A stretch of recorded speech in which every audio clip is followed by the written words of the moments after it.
नांदेड जिल्ह्यातील आणखी एक महत्वाचा किल्ला म्हणजे माहूरचा रामगड किल्ला आहे। नैसर्गिक भौगोलिक रचनेचा जास्तीत जास्त उपयोग करून सह्याद्रीच्या उंच पर्वतरांगांनी वेढलेला, वैनगंगा नदीच्या काठावर हिरव्या वनश्रीने नटलेला हा अद्वितीय असा किल्ला आहे।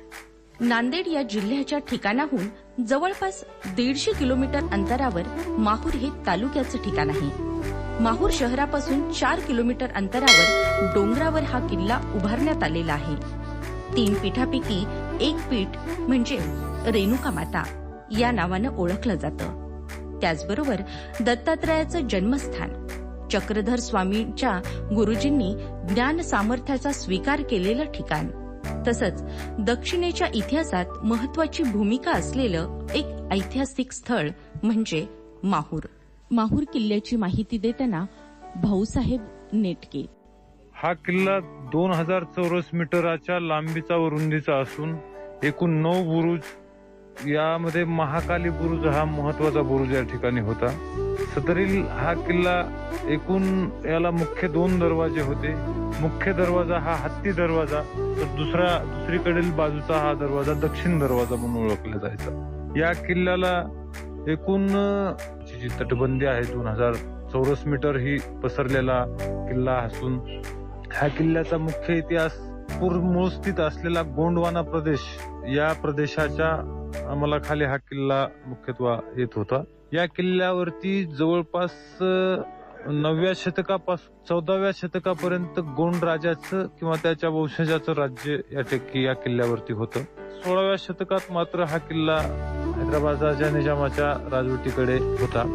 आज या किल्ल्याची अवस्था अत्यंत बिकट असून बरेचसा अवशेष भग्न अवस्थेत आहेत। ज्या 9 बुरुजापैकी मुख्य 2च बुरुज या ठिकाणी आज शिल्लक आहेत। याकरिता महाराष्ट्र शासनानं प्रयत्न करून या किल्ल्याची संपूर्ण विधिवत किंवा संपूर्ण अशी माहिती उपलब्ध करून महाराष्ट्राच्या शैक्षणिक भागामध्ये याचा समावेश केला पाहिजे, महाराष्ट्र शासनाच्या पाठ्यपुस्तकामध्ये दिली पाहिजे। याकरिता याच्यावरती किल्लेप्रेमीनं प्रयत्न करावेत अशी एक माहूरकरांची किंवा किल्लेप्रेमींची इच्छा आहे। इतिहास संशोधकांच्या मते यादवांच्या काळापासून माहूर किल्ल्यांचा इतिहास पुढे येतो, पण अभ्यासकांच्या मते राष्ट्रकूट काळात या किल्ल्याची निर्मिती झाली असावी। इसवी सन 12व्या शतकापासून या किल्ल्याचा इतिहास स्पष्ट होतो। ऐतिहासिक साहित्यात रामचंद्र यादवने या किल्ल्याच्या दुसऱ्या तटाचं बांधकाम केलं असा उल्लेख आढळून येतो। या राज्याच्या काळातील स्पष्ट झालेल्या आधारावर या किल्ल्याचं नाव रामगड असं पडलं। मध्ययुगात माहूरच्या किल्ल्याचे ठिकाण सत्ता संघर्षाचे केंद्रस्थान होते। 14व्या शतकात बहामनी घराण्याकडून माहूरच्या गौंड घराण्यांनी विदर्भ ताब्यात घेतला आणि हा किल्ला म्हणजे गौंडांचे राजकीय केंद्र बनले। पुन्हा इसवी सन 1426 साली बहामनीने गौंडावर आक्रमण करून माहूर किल्ला आपल्या ताब्यात घेतला। या किल्ल्याला बहामनीनंतर इमादशाहीच्या ताब्यात आला। इसवी सन 1572 मध्ये इमादशाही आणि निजामशाही यांच्यात युद्ध झालं। या युद्धात निजामशाहीचा विजय झाला। निजामाच्या उदयानं किल्ल्यावर मोगलाचं साम्राज्य आलं। त्यांनी किल्लेदार म्हणून उदाराम यांची नेमणूक केली।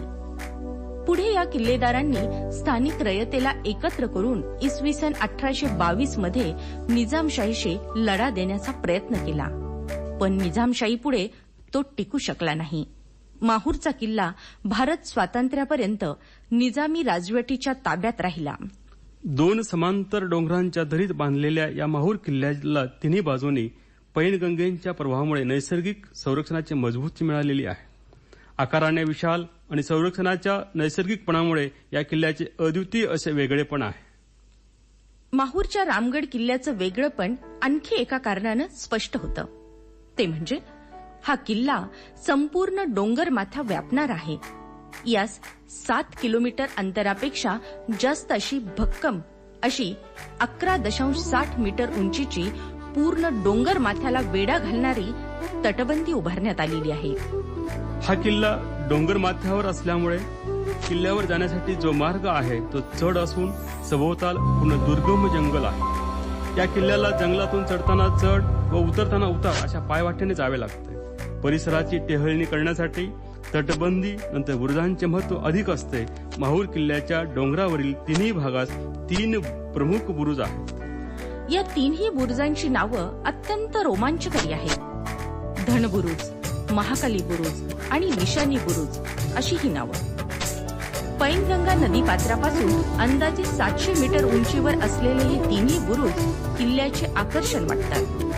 या प्रमुख तिन्ही बुरुजाशिवाय या रामगड किल्ल्याच्या पहिल्या तटबंदीस 19 बुरुज आणि विस्तारित तटबंदीस 18 बुरुज आहेत.